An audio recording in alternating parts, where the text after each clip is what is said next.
All right, everyone. So the Rays baseball team, they used to play at Tropicana Field. Not anymore after Hurricane Milton came through about a month or so ago and just totally damaged everything.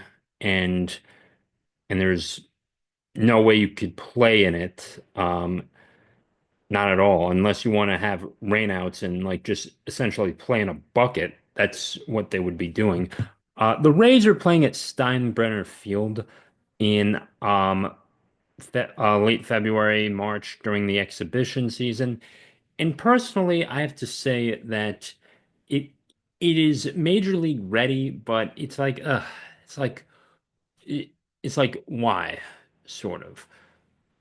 First of all, the Rays are not going to be the only team that are playing in a minor league stadium. The A's are going to be playing in a minor league stadium. They're going to be playing in Sacramento. And the Rays are going to be still in Tampa, but just not, you know, just not in St. Pete, though. But it's, we're still in the Tampa Bay area. So, they're not really leaving their area, but the A's are kind of leaving theirs.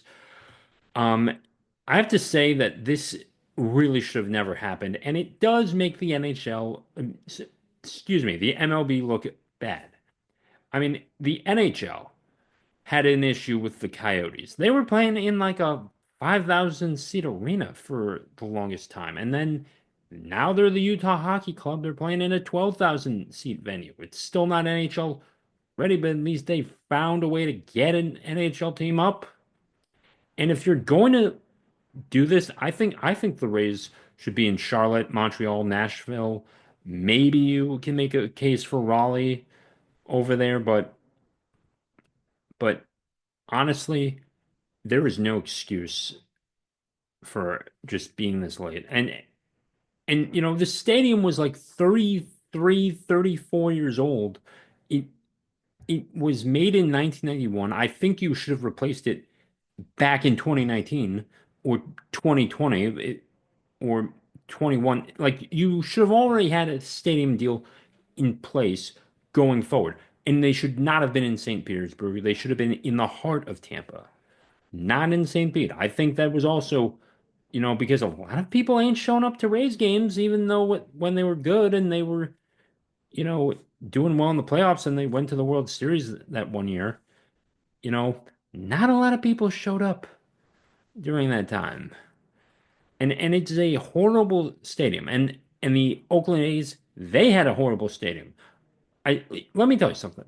My dad went to a Oakland A's game in 1988 when when good old Ricky Henderson was still playing for them. And and I think this is before Mount Davis as well. But even then he said stadium's horrible. Back in 88. They played there for almost, like 55, 50, you know, nearly 56 years essentially, and they never, reformatted it. I mean, there were this is, the Oakland Coliseum hosted cricket events, they hosted concerts, they hosted the Raiders for so long, and the A's were essentially always the main attraction in Oakland, and they really, and to my knowledge, I don't think they ever there might have been one other stadium before that they played at, but other than that, it really was not designed to be a baseball specific stadium, and they had 20 plus years at least to make a difference there. But I think it's bad for business when you don't have a stadium like Oriole Park ready to go for your Major League Baseball teams. I do. The Rays need to really reconsider relocation. The Pinellas County voted against you know um refurbishing Tropicana or just renovating it or just getting the repairs done to Tropicana, and they're not, and there was a stadium deal in place, but now that's going to fall through because of this, and all because of insurance. And there's really no reason to. It's like some insurance policy changed from, they would get 100 million to repair this, and now it's only 25. And I'm disappointed in Rob Manfred. This, you know, you have to compel, your organizations to get out and build something. And you have to also go to cities and tell them, hey, we're always open to this. And also you could upgrade your minor league parks to have more seating in the outfield. I know that there's a bunch of single A teams that just have that, and also, but you take a look at Charlotte. They have the Knights there. They could have certainly been ready to take them, and you could have, and even now, even Steinbrenner Field could certainly benefit from more outfield seating, and you could certainly build it up over there. You could certainly do something there, but honestly, you need to start talking to your AAA clubs at this point and start putting in more seats for the fans and actually get it up to at least 35,000 too. Um, and honestly, I would have been fine if they were in the middle of Omaha, Nebraska, and they were at that stadium with, you know, as well. And also, you're going to get a lot of rainouts over at Steinbrenner Field.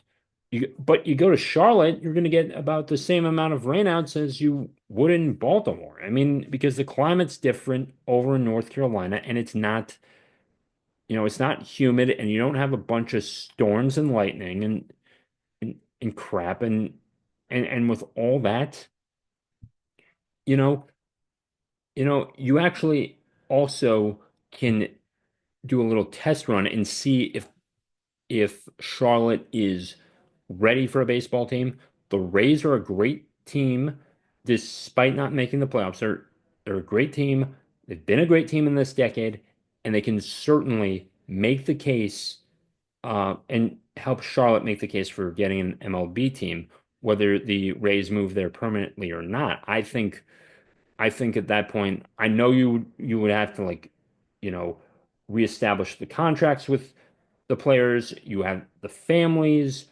You have kids involved because, I mean, they're having kids and and their lives are established in St. Petersburg or the Tampa Bay area. Their lives are established there. So you do have to get to pick them up and move the franchise, and you could just still call yourselves the Rays. You can put a little C on the helmet and or CH for Charlotte and just give it a go too. And now you might be asking, Adam, what about the Charlotte Knights? You have to consider their schedule and da da da da da. I mean, there's ways to work around it. We have this thing called Monday.com. You can input the schedules where they need to go, and if there's any conflicts that arise, guess what? You're prepared to go. You're prepared to go, and you can adjust the times. You can adjust start times on the fly if you need to. I don't think that's an issue too. And you can certainly build out more outfield seating. You can build an upper deck during the time. Even if you don't build it out this year, you can certainly work on it as well. Even with all of that there. So I do hope you enjoyed my talk on the Rays, and I don't normally do this, but I like talking baseball with you guys. And with that being said, please like, comment, share, subscribe, and I'll be sure to have more Audacity videos and audio editing videos out for you in the future. Take care. Peace out.